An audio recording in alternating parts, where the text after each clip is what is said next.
It's getting late. There are a lot of good shows on Netflix. You're almost done with your paper. And the only thing standing between you and that submit button is one lousy conclusion paragraph. What do you do? Heck, maybe what we can do is just scroll to the beginning of your paper, copy that introduction, paste it down here at the bottom, a few tweaks, all done. Yay!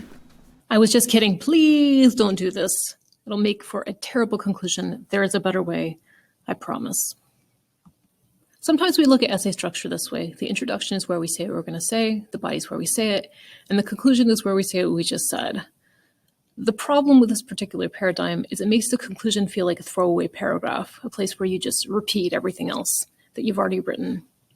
And sometimes when we follow this idea, we end up with really lousy conclusions, of which I will give you an example. So here's a conclusion from an essay on Arthur Miller's play, The Crucible.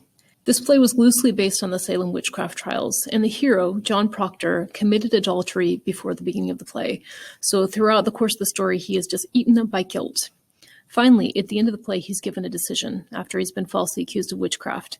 He can confess to witchcraft, in which case he'll get off scot-free, or he can refuse to sign this false confession, in which case he's going to hang. Now, believe it or not, John makes the decision to die rather than sign a false confession for a couple of reasons. First of all, he knows that if he falsely confesses, he's going to be selling out his friends. And more importantly, by being honest, he's able to feel some kind of redemption and worth despite a sin of adultery. Spoiler, I just told you the ending. But you know, I'm not worried about that because you'll have forgotten all this by the end of the video. So here's my conclusion to an essay where I've discussed John's decision. In conclusion, John makes the right decision to die rather than sign a false confession. First, he doesn't sell out his friends. More importantly, he finds redemption for a sin of adultery. Thanks for reading my paper. Okay, that last line is just ridiculous. We're not writing a letter. So let's cross that out and try a different one. As the film shows, in the end, he really does feel peace. Okay, slightly better. Now, this conclusion is adequate, but really all it does is tell you exactly what I just said in my paper. First, he doesn't sell out his friends. Secondly, he finds redemption for a sin of adultery. I haven't really given the reader much in return for their having spent a couple minutes of their life reading my paper. So let's go back to this paradigm and let's change it up a little bit. Particularly, let's get rid of our notion that the conclusion is where you say what you just said. The introduction is where you're going to let your reader know what you're talking about and what your point is, your thesis. Your body is where you prove your point. And the conclusion is where you say why your point matters. You need to give your reader some kind of a takeaway. You need to answer the so what question. If they're going to give you 5 minutes of their lives to read your paper, then you're going to give them some reason why the point you made is important. With that in mind, I might revise my conclusion to the paper, thinking, what is there of value in this? Yeah, it's based on real events, but ultimately it's a fake story. What is there of value in this fake story? And what's the significance of this fake character making a choice? John's decision to die rather than betray his friends or further tarnish his honor is not easy, nor should it be. Any choice that requires us to choose between the things that matter most to us ought to be hard. But the relief John feels when he chooses to be true to his values shows that when we have made the better choice, when we have chosen to do right by what matters most, we will gain peace in our hearts and finally feel at ease with ourselves. And this feeling of peace may be worth anything, even our lives. Now, hopefully we're never put in John Proctor's position. We're never asked to sign a false confession or be hanged.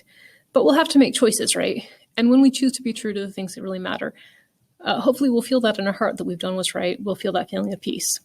Yes, it's a fake story, but there's something true here, and I can offer that true thing to my readers. So I've got two jobs that I want to accomplish in my conclusion. I may go ahead and remind my reader of the point I've made. But more importantly, I've got to answer the so what question. I made this point, so what? If I'm writing about literature, I might say, what real ideas can I offer my reader from this fake story? If I'm writing some kind of position paper or some kind of proposal paper, maybe I'll say, what's the next step for solving the problem? Maybe I'll call my reader to action. And I'm going to think, how do the ideas I've talked about in my paper relate to something slightly larger, something that goes just a little bit beyond the ideas of the paper itself? This is going to sound corny, but the conclusion can be the place where you give your readers a kind of gift. And the gift you give is your best thinking on the topic that you wrote about. Let's take a look at another example of a not so great conclusion. This one is from an essay about Irish short story, The Man in the Well. It's a story I love. In it, you have a bunch of kids playing out in a field who come across a man who's fallen into a well. The man asks the kids to help, begs for help, and the kids don't help him. They leave him to die. It's a great story. You should look it up. In my paper, I've talked about why the children don't help the man in the well. And you can kind of get the point of my paper here from the conclusion. In conclusion, the children don't help the man in the well because of the man's own actions. He orders the kids around, refuses to acknowledge their questions, doesn't thank them for the food they bring, and most importantly, he deliberately tries to hurt them as a way of exercising power over them. Small wonder the children leave him to die. Not a bad conclusion. Pretty adequate, right? But it hasn't gone beyond just summarizing the points I've made. In the essay, I've talked about how the man brings his death upon himself by refusing to negotiate or work with these kids, by not giving them any kind of respect. If I want to improve that conclusion, I'm going to think about my paper's topic. I'm going to think, what can I offer my readers here? So my paper's about how a man stuck in a well and brought his death upon himself by how he treated the children he hoped would save him. And when I think about that, here are some of my thoughts. Yeah, the man was kind of a jerk to the kids, but in real life, should a person have to die for that? And the answer is no. I think it's really dangerous to start blaming the victim. The kids really should have helped the man. They shouldn't have left him to die. And even if the guy was kind of a jerk, did he deserve to die for that? No. Still, when people treat me badly, I at least examine what I've done and my own actions and reactions. If I can't take some responsibility for what happens to me, then I really am the victim. And that's what's so surprising about the man in this story. At some point, he should have realized that the kids weren't helping him, and he should have changed tactics. He should have said, what have I done wrong? What can I do to change the way these kids are treating me? And then, of course, there's the idea that a little courtesy goes a long way. With these thoughts in mind, I might revise my conclusion this way. At first glance, it seems unfair to blame the man for the way the children treat him. After all, they do leave a helpless man to die. Still, every action he takes seems calculated to make the children less likely to bring him the assistance he needs. Rather than ordering the kids around, he could have asked for help.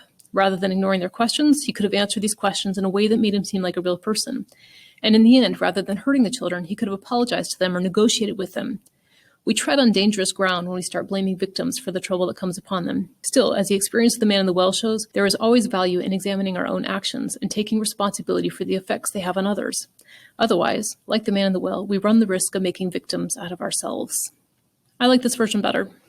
Now you can see I've got those two parts in there. I've reminded my reader of my point, and then I'm giving them that takeaway. The idea that we should examine our own actions, take responsibility for some of the effects they have on others. Otherwise, we make ourselves into victims.